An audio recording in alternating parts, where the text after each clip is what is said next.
hele, tedy názor, no, jako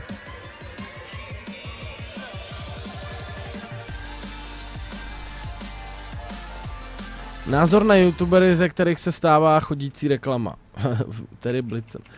Brácho, budu naprosto upřímnej. Pustím si tady nějakou pohodičkovou hudbu. Můžu být tady v tom, si myslím, naprosto upřímnej. A takhle, brácho, já... To je nejvíc jako náročná otázka, to je prostě...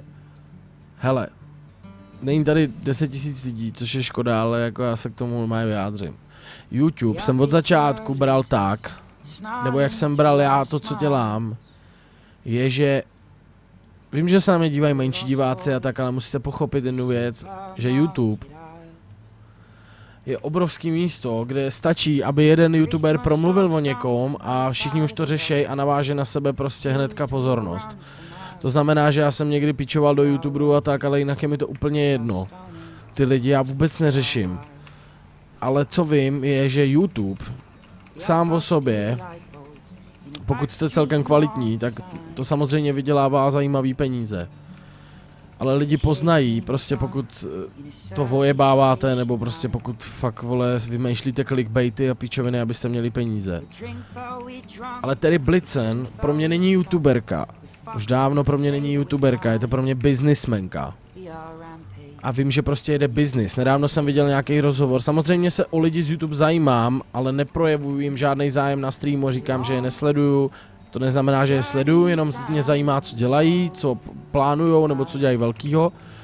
Ve většině případů mě to jako je uprdele, ale něco prostě vím. Nedávno jsem viděl rozhovor s Terry vlastně, kde říká, co dělá. Týpek se jí zeptal, co dělá. A ona řekla, že radí firmám, že jim vymýšlí nový propagační jako způsoby, pomáhá jim s tím, jak propagovat na Instagramu, pomáhá jim s tím, jak propagovat támhle a támhle. Co jsem viděl, takže na Karlův festival, na festival v Karlových Varech přiletěla letadlem z Prahy. Letadlem, jo, ptáte se, dobře, nevím, kdo jí ho poslal, nevím, jak to udělala, nevím co, měla to i focený na Instagramu, letěla 100 kilometrů letadlem do piči, v 16 letech, nebo kolik je.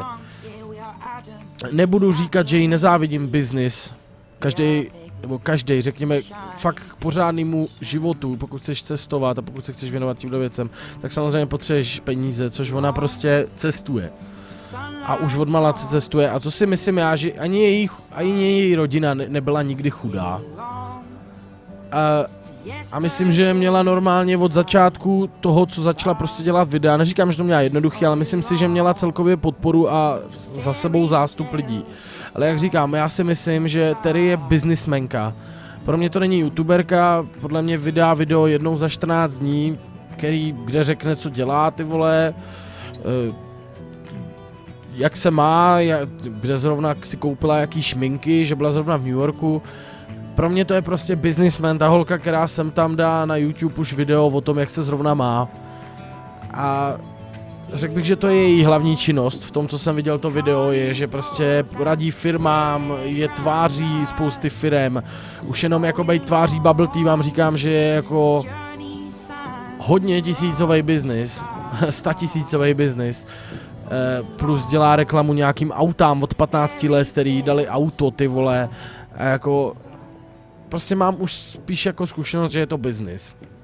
Bo myslím zkušenost, mám spíš jako halus, že je to biznis. Nemůžu soudit, neznám jí osobně, nevím, jak to má, samozřejmě se má dobře, je to její věc, jenom pokud se mě ptáš na názor, tak já ji nemám za youtuberku už, já si myslím, že je to spíš businessman, takový jako známej, která je prostě známá a už se jako soustředí na to, jak pomáhat firmám, jak to dobře by to fungovalo a td.